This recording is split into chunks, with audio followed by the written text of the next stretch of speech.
Góðan daginn, nú erum við stödd inn í Fócal-skjalakerfinu og ég ætla að kenna ykkur að búa til fyrirtækisspjald, tengiliðaspjald og einstaklingsspjald. Við smellum hérna á aðgerðarhnappinn í aðgerðastikkunni nýr viðskiptavinur og smellum á fyrirtæki.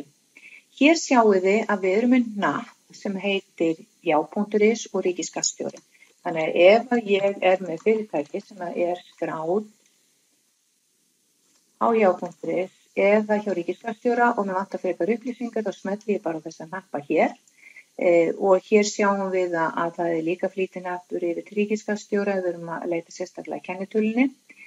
Sum fyrirtæki eru með aðgerðarhnapp hérna uppi sem heitir sækja í þjóðskrá en það er sér tengingu utan kerfis.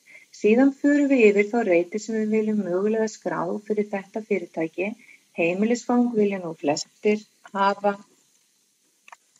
inn á þessu spjaldi og þá póstnúmerið.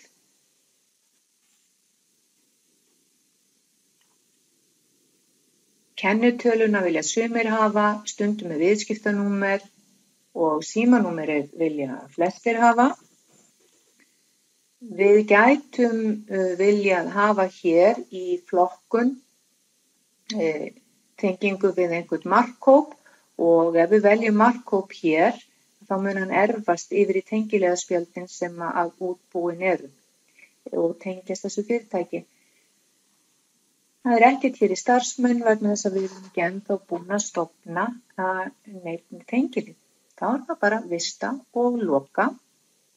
Nú ætla ég að stofna tengilið og ég bara byrja að leita hérna gervigreind. Því að nú skiptir öllu máli að ég sé stödd ofan á spjaldinu sjálfu vegna þess að þá erfast ákveðnar upplýsingar yfir í tengiliðaspjaldi.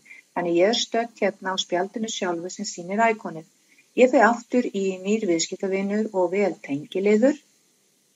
Þá sjáum við að hér hafa upplýsingar efst símanúmer og heimilisfang og ég set hérna Kristín Jónsdóttir og set netfang á hana.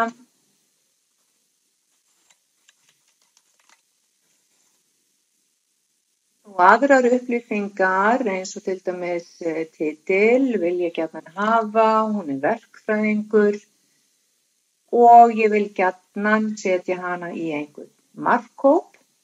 Svo geti verið að hún myndi ekki vilja fá markpóst frá okkur ef við værum að senda út markpósta, að þá geti ég merkt hérna, nei, hún vill ekki fá markpóst.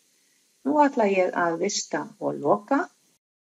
Ef að ég ætlaði að stofna einstaklingsspjald, þá fer ég eins að smelli hérna á nýr viðskiptavinur, vel hér einstaklingur, fylli hérna út nafn og netfang, titil, heimilisfang og símanúmer sem eiga í hlut og vista með nákvæmlega sama hætti og áðan. Nú er ég búin að fara yfir hvernig við stofnum fyrirtækisspjald, tengiliðaspjald og einstaklingsspjald í Fócal-skjalakerfinu.